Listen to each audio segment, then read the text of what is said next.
SVP is a disaster recovery and resilience nonprofit working to shrink the time between disaster and recovery. As part of that goal, we have partnered with the Walmart Foundation to present webinars focused on educating disaster recovery leaders to fortify people against unnecessary suffering. SBP has 5 innovations: building efficiently, sharing our model with other organizations, preparing home and business owners through resilience training, advising municipal and state officials, and advocating for policy changes and improvements to the disaster recovery industry. We believe in a holistic approach to disasters, increasing resilience before and streamlining recovery after. SVP, in partnership with the Walmart Foundation, is excited to announce that we have 3 webinars coming up. Our next webinar is on May 14th, where I, Maria Gonzalez, will speak on disaster case management tips and tricks. The registration link or QR code will be on the slides we sent out later today. We will host our disaster housing course in Savannah, Georgia on July 15th through the 16th. This 2-day course covers critical elements of the pre-construction, construction, and post-construction phases involved in effectively repairing or replacing disaster-damaged homes. This course is sold on a per-seat basis. The prices are listed on the slide. To register for this course, simply use the link on the slide or QR code. If you have any questions about the course, please contact me for more information. Take a moment to visit our SBP's Resource Hub page to explore detailed information about our trainings and webinars. You'll find a range of innovative trainings, webinars, and other offerings that may interest you. If you'd like to learn more or get involved, simply click the Contact Us button. Following us on LinkedIn and Facebook is one of the simplest ways to stay updated on what the Advise team is up to on social media. We encourage you to connect with us. Now I will pass it over to our disaster advisor, Joshua Bryant.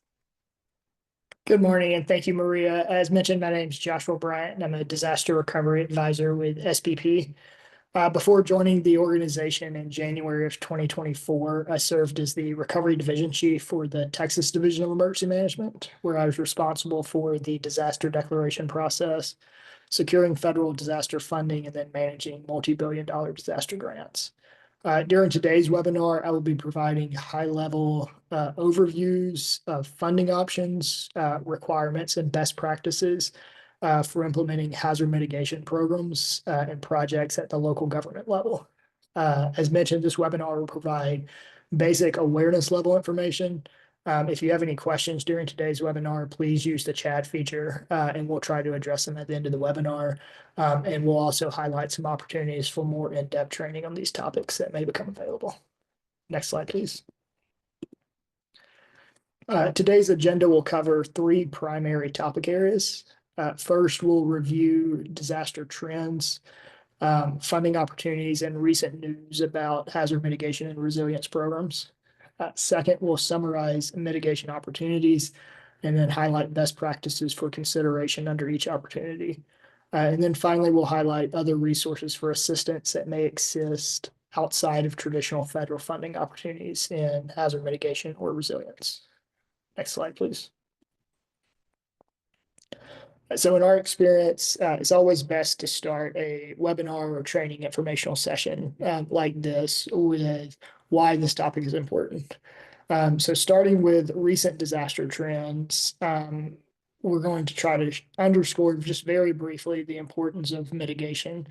And really, as you all know, nationwide, citizens, first responders, government officials, and nonprofits are pretty exhausted from the repetitive cycle of disaster impacts. Even if you think of the last year alone, factoring in hundreds of disasters across the country, plus disasters like Hurricane Helene and Milton, which impacted multiple states pretty close together. People are tired. capacity and financial stressors are weighing heavily on disaster impacted communities, and the complex nature of disaster recovery programs leave many decision makers burdened and unable to return their communities back to a new sense of normal following a disaster. Next slide, please. The scope and scale of disasters also seems to be changing. The frequency of and severity of billion-dollar disasters in the United States has increased dramatically over the last 40 years. As you can see, as illustrated on the chart displayed currently, from 1993 to 2002, there were $96 billion disasters, which caused approximately $546 billion in damages. This total increased in the subsequent 20-year period, so from 2003 to 2022, to 244 events, which caused over $1.95 trillion in disaster damages, representing a 154% rise in the regularity of this type of event. All of these trends appear to be moving up and to the right on the chart. And so with this in mind, we're kind of left with the question of what to do now. How can communities across the country begin to slow or reverse disaster impacts? Next slide, please. And the way this can happen, or at least one way, is that communities across the country can take a variety of coordinated mitigation and resilience actions to slow or reverse these disaster impacts. These strategies focus on proactive planning, community engagement, infrastructure improvements, and then policy integrations. And so this is where we really jump into the thought and concept of hazard mitigation and resilience. So to begin, what is hazard mitigation? There are a few different federal definitions found in programs and policies, but generally, hazard mitigation describes activities that increase resilience to disaster and then reduce or eliminate long-term risk of loss or loss of life, injury, damage to, or loss of property, as well as any kind of reduction in suffering and hardship by lessening future disaster impacts. The goal of these efforts is to break the repetitive disaster cycle and ultimately reduce costs to citizens and local government entities, nonprofits, for future disaster impacts. Mitigation efforts themselves can come in many different forms. Some are very complex, some are quite easy, some are very expensive, others are very inexpensive. Oftentimes, these things take years to implement in different phases. Maybe the cycle never truly mitigating practices never truly end. Other times, mitigation practices can be completed in a weekend just by a homeowner. Regardless of which efforts a community is pursuing, generally the starting line is always kind of the same. And so this is where we're going to jump into some of our best practices. Next slide, please. And that starting line is to start with a plan in place. If you're representing a local government entity or state government entity, this would be your hazard mitigation plan. If you're a citizen or a business owner, an NGO, this is just having a hazard mitigation plan in place. And these plans are strategic efforts developed by communities or entities that reduce or eliminate long-term risks to people and property from natural or man-made disasters. Next slide, please. Effective planning helps identify potential hazards as well as assesses vulnerabilities within a community.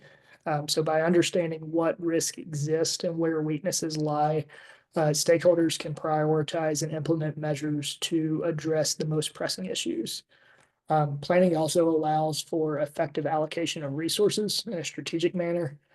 So by determining which mitigation actions will have the greatest impact to a community, community members can use those resources more effectively to avoid wasteful spending on less critical areas. Planning supports long-term visions by integrating risk reduction into community development, and it fosters coordination among stakeholders within your community and collaboration among people who are either decision makers or influencers within the community itself. And then finally, many of the funding opportunities, especially at the federal level and often at state levels, will require a hazard mitigation plan to be in place before funding can be received.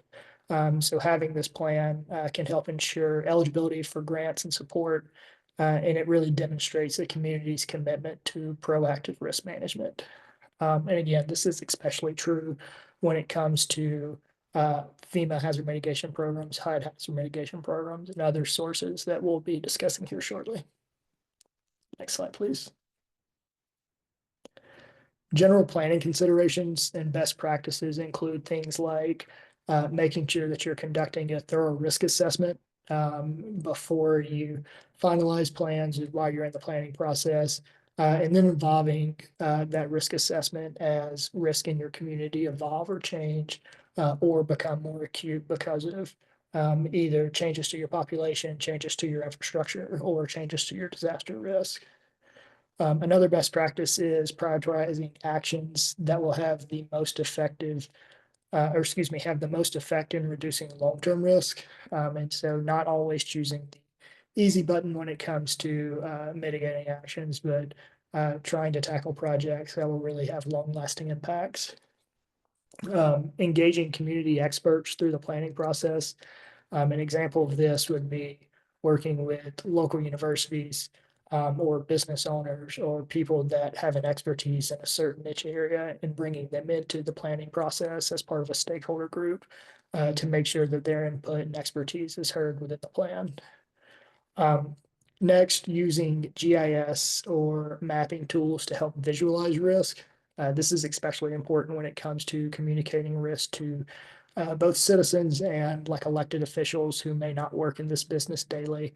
The more that you can paint a picture and visualize what risks are, the better understanding these groups will have of, excuse me, of why your mitigation goals are important. Identifying and creating multi-level funding opportunities is another planning best practice. Opportunities that can be phased or layered with other funding types specifically tend to be successful across the nation. And then finally, tracking the implementation and planning efforts that you have. And so this is a complicated way of saying don't create the plan and then shelf it, let it sit for 5 years before you have to renew it. Really use the plan as guidance and tools to inform decisions made over the subsequent period following the planning process. Next slide, please. So as part of that planning process, entities will identify mitigation activities that they plan to tackle when funding becomes available. And these activities really serve as the link between the jurisdiction's mitigation plan and then scoping for grant funds specifically. More specifically, programs like FEMA's Hazard Mitigation Grant Program will require applicants to link their hazard mitigation plan to funding applications. But even if that requirement wasn't in place, it's generally a good practice. This is because it allows the applicant or any sub-applicants to select the most appropriate mitigation activity that best addresses the vulnerabilities associated with a specific hazard and do that in a forward-looking manner. And so it's not a reactive program. It's really how can we best address a problem that we've put a lot of thought and planning consequences into. Activities can include things like capability and capacity building activities. So this would be an example of improving a hazard mitigation plan or project scoping. Or they may be things like physical mitigation projects, which reduce the long-term risk and impacts of natural or man-made hazards on people, property, or the environment. And so most of the time when people think of mitigation work, they think of projects. And so we're going to spend a little time focusing on what some example projects may be. Next slide, please. These are things like structural elevation, flood control, or generators, slope stabilization, creating a defensible space against wildfires. Not an all-inclusive list, but really anything that fixes a problem and reduces risk is something that can be considered a hazard mitigation project. Also, I encourage participants to be creative and then consider actions and strategies or measures that will benefit your community in multiple ways. So some examples of creative mitigation projects that we've seen um, are things like dual purpose recreational green spaces for stormwater management. And so this would be like a park or a golf course that basically is able to flood and control stormwater. Um, we've seen bridge upsizing that allows for a floodplain to be restored to a point that it can handle higher water volumes. And we've seen riverbank stabilization projects that are reinforced with materials that enhance fish habitat and wildlife habitat. And so as you can see, there's some dual purposes to the communities that have come from this type of mitigation work. Government and non-government organizations do have funds and programs that can be available for these types of activities. And so as you're thinking of these creative solutions in your hazard mitigation planning process, not think to not only be restrictive to what's like highlighted in things like FEMA's policy, like you can fix a problem in many different ways. And I encourage you to think of mitigation programs that combine effective risk reduction with things that benefit your community explicitly. Next slide, please. All right, so now we'll jump into kind of where some of these funding sources may come from. And I want to begin with FEMA programs. So the Stafford Act includes several provisions related to hazard mitigation. Generally, these come with a local cost share following a presidentially declared disaster, but not always. And then they're administered through state pass-through entities. Um, some of these are competitive and only available to specific applicants. Other programs historically have been an open competition and again available both pre and post disaster. Next slide, please.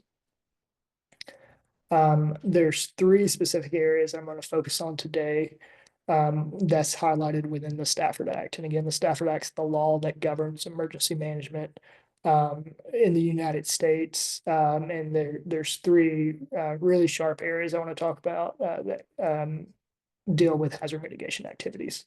The first is Stafford Act Section 406. This is public assistance mitigation. This type of mitigation is contingent on a federally declared disaster that includes the public assistance program. And the program authorizes funding to incorporate hazard mitigation measures during the repair of disaster damaged public infrastructure. So an example of this would be under public assistance, traditionally you would build a building back to its exact pre-disaster condition.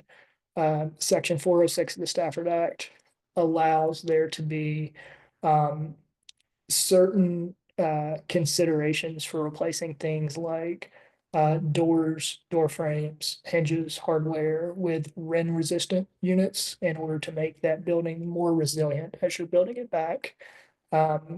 The benefit of this program is it doesn't eat into the state's total hazard mitigation funds that will become available later on in the disaster cycle. And it provides an obvious window of how to make a facility more resilient immediately after damages occur. And so if you're going to fix something using the federal dollar, the thought behind this program is some slight improvements will save a lot more money in the future by implementing certain mitigation measures. The next Stafford Act program I want to talk about is Section 404, which is the more traditional hazard mitigation grant programs following a disaster. So Section 404 provides post-disaster funding for long-term mitigation projects that reduce disaster risk. This is likely the most well-known FEMA mitigation program, and it supports activities like the ones we just talked about on the previous few slides, that would work in the fields of like buyouts, elevations, generator projects, retrofits, infrastructure improvements, things that create impacts in high risk areas. These grant funds are available after presidentially declared disasters, and are typically passed through state administrating agencies such as the state's emergency management office. They are not always restricted just to disaster impacted facilities and locations. The state may prioritize certain disaster impacted areas, but generally these funds become available statewide following a disaster. Next slide, please. So based on the information that we pulled from the Open FEMA data site a few days ago, there's approximately $4.7 billion in hazard mitigation grant program funding available from 2023 and 2024 declared disasters. There is a chance that this amount increases or decreases slightly based on lock-in amounts that occur from late 2024 disasters. But generally, there's a lot of money currently on the playing field for hazard mitigation activities to the tune of multiple billions of dollars. When developing a hazard mitigation grant program application, applicants are expected to refine the project proposal by focusing on technical feasibility, cost effectiveness, regulatory compliance. They're expected to prepare a detailed scope of work, project schedule, and cost estimates, and then identify the hazard addressed by the project and its demonstrated risk reduction. And so local government entities, tribes, and certain private nonprofit organizations are considered sub-applicants in this process, and they will submit their HMGP grant application to either a state, territorial, tribal government entity, which is considered the applicant. The applicant will then review, prioritize, and submit applications to FEMA for final review. And so if you're looking at how to access this funding, generally, I would recommend working through your state emergency management office and finding out if there's specific HMGP grant funds available from this 2023-2024 timeframe that are accepting applications. There's probably many across the nation that are open for applications currently or are about to become open. Homeowners, business operators, and nonprofits cannot apply directly to FEMA for these programs, but they can be included in a sub-application submitted to a state, tribal, or territorial entity. So if you're a homeowner, business operator, or nonprofit organization that provides like essential social services, and you're interested in being a part of a hazard mitigation grant program application, I encourage you to contact your local emergency management office or your local government offices to find out more information about their plans to submit a HMGP grant application. And again, if you're a local government, please contact your state hazard mitigation officer, which typically sits within the State Office of Emergency Management, to learn more about the opportunities, priorities, and deadlines associated with your state. Next slide, please. FEMA also traditionally offers certain pre-disaster mitigation grant funds, which are also authorized under the Stafford Act. This is Stafford Act Section 203. These programs are not contingent on a presidentially declared disaster, and it makes federal funds available to state, local, tribal, and territorial governments to plan for and implement cost-effective measures to reduce risk for future disasters. Next slide, please. As many of you are probably aware, we would have previously used the BRIC program as an example of a pre-disaster mitigation program. BRIC stands for FEMA's Building Resilient Infrastructure and Communities Program. But as of April 4th of this year, so a couple weeks ago, FEMA did announce plans to end the BRIC program. As the program is concluding, fiscal year 2024 BRIC funding opportunities are canceled, and no applications will be submitted or reviewed for award. And then additionally, for applications from fiscal year 2020 through 2023, if the grant funds have not been distributed to state, tribes, or territorials or local government entities, the funds will either be returned to the Disaster Relief Fund or to U.S. Treasury. So per FEMA, the organization will be reaching out and coordinating with grant recipients about their projects. If that has not already happened, some of you may have experienced that already. And the agency's website will be updated in the coming days to include a full list of projects selected for funding over the last 4 years, as well as the status of those projects. And so if you're curious about BRIC projects in your community and whether or not they will be fully obligated, partially obligated, or canceled, FEMA's website should have that information in the coming days. Also, per FEMA, the organization is working to develop, I'm going to quote this, a new approach to mitigation that is more responsive to state and local requirements, achieves clear mitigation goals, and results in a more timely obligation of funding. There's not a lot of details about what that will look like in the future. And so if you have questions about what pre-disaster mitigation looks like in the coming months, I do encourage you to talk with your state hazard mitigation officer for specific questions. They probably will be the first to know of updates when they become available. Next slide, please. Regardless of how FEMA changes these programs offered under the Stafford Act, there are a couple considerations and best practices that we believe will stand true, not specific to the program. These are things like aligning project applications with state and local approved mitigation plans, conforming to the latest relevant consensus-based codes and standards, specifications, and then any kind of requirements within your community. Submitting a project application that solves a problem independently or is a functional portion of a long-term solution. And so I mentioned this earlier, but mitigation projects can be phased. They don't have to be a single solution. They can be part of a long-term bigger fix. And so don't restrict yourself to one-time solutions. Leveraging any funding that will mitigate against recovery problems from future disasters, and then incorporating a forward-looking approach during disaster recovery processes. And so this is specifically thinking about the 406 program that I mentioned earlier. If you have an active public assistance recovery effort going on and you're rebuilding infrastructure, consider ways to mitigate those projects using the funding that's available now versus waiting for hazard mitigation opportunities in the future. Next slide, please.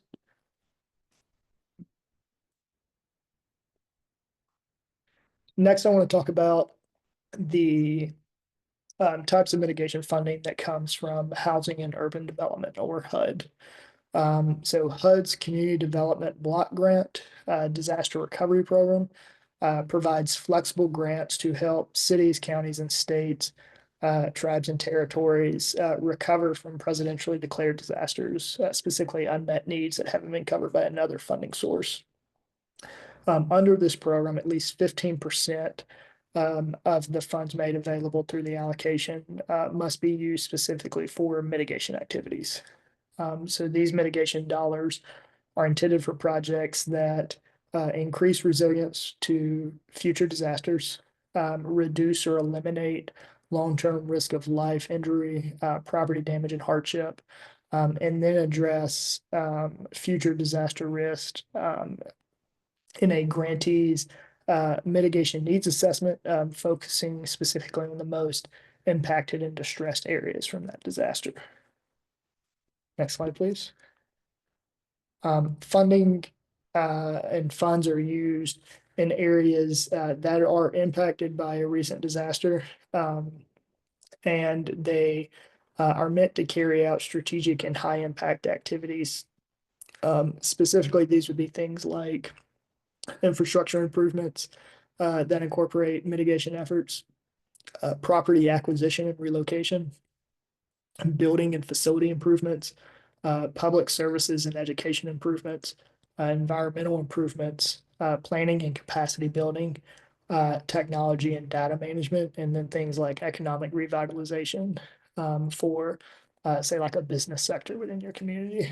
Um, you can bucket mitigation activities into CDBG DR work that focuses on housing, DR work that focuses on infrastructure, and DR work that focuses on economic revitalization following disaster. So there's really a lot of flexibility within this program about where you can apply your mitigation funds. Next slide, please. This year, nearly $12 billion in CDBG DR funds were recently allocated for 2023 and 2024 disasters. And a portion of these funds, again, 15%, is mandated to specifically be used for mitigation activities. So in order to be eligible as a CBGDR fund used for a mitigation activity, they must meet really three big criteria points. First, it must be CDBG-DR eligible or otherwise allowed under the program. It must meet a national objective. An example of this would be benefiting a low and moderate income person. And then it must proactively address the impacts of a natural disaster and support long-term community resilience. And so again, a lot of flexibility with these funds. And currently there's a lot of money on the table in certain areas because of these allocations. Grantees from across the nation that received the CDBG-DR allocations recently are likely actively developing action plans for their grant allocation, which will describe how the organization plans to use the fund to address unmet needs and then mitigate against future risk. And so as part of that action planning process, public comments are required. And grantees must make draft action plans available for public review and comment for at least a minimum of 30 days before submitting the action plan to HUD. So I'm telling you that to say now is the time to participate in the public comment period and process. If you're joining us from a jurisdiction that was either part of a direct allocation or from a state that received an allocation under the DR funds, and then participating in that public comment period, reading the action plan will inform you about some of the mitigation activities that are being considered. Next slide, please. If you represent one of the grantees from that allocation, some best practices and considerations to consider are things like making data-driven decisions about mitigating priorities, specifically using hazard data that comes from sources like FEMA, SBA, insurance information, using disaster declaration information maybe gained through the preliminary damage assessment process, and then using information that comes from social vulnerability or any kind of demographic data. Another best practice is ensuring alignment with broader mitigation goals and regulations, including your local hazard mitigation plan, choosing projects based on potential impact, cost effectiveness, and alignment with community needs, and then keeping the public informed and promoting transparency about your plans for mitigating activities. Next slide, please. And then finally, as we wrap up, I want to leave you with a few additional resources and closing thoughts that may assist you and your community with pursuing mitigation efforts and resilience programs. Next slide. First is just a general statement of don't be afraid to ask for help. We understand that these programs can be hard to navigate. Mitigation projects can be costly and communities may struggle to allocate funds for these initiatives and or provide the technical expertise and feasibility assessments needed within the programs in order to successfully pursue some of this federal funding. Um, Governments at all levels and nonprofit organizations at all levels offer different types of both funding and technical assistance. And many are here to help you access some of these funding sources that you need in order to pursue these mitigation activities. To provide an example of something that SBP is doing, we use philanthropic investment to hire, train, and support locally based disaster resilience and recovery professionals in certain at-risk communities.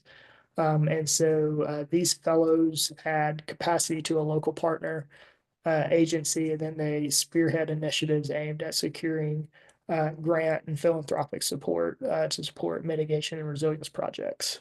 Um, Additionally, behind that group of fellows is a team of experts that can support their community partner in really seeking out and then applying for this type of funding that we just talked about. And so, if you're interested in learning more about the fellows program or some of these opportunities and or any training that's offered through the SBP team, you'll see my email address here in a few slides. Feel free to shoot me a message and we'll put you in contact with the right person about some additional capacity building or technical expertise that may be available, looking specifically at hazard mitigation efforts.